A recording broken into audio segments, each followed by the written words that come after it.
విస్తరి ముందేసి పస్తులు పెట్టావే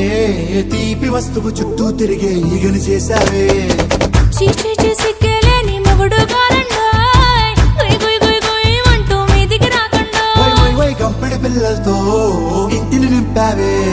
సాపాదిండు సంసారాన్ని మేడెక్కించావే ఇరుగు పొరుగు ముందు సరసాలొద్దండోయ్ నాకెట్టి పడుకోరే కుక్కలాగా మీ వాళ్ళు ఏం చేస్తాం ఎక్కేస్తాం ఇట్టాగే డాబాలు పెళ్ళయి సన్నాల్ని అయినా కానీ మాస్తారు తగ్గేదే లేదంటూ నా కొంగనికే పడుతుంటారు హే గోదారి గట్టు మీద రామసలకావే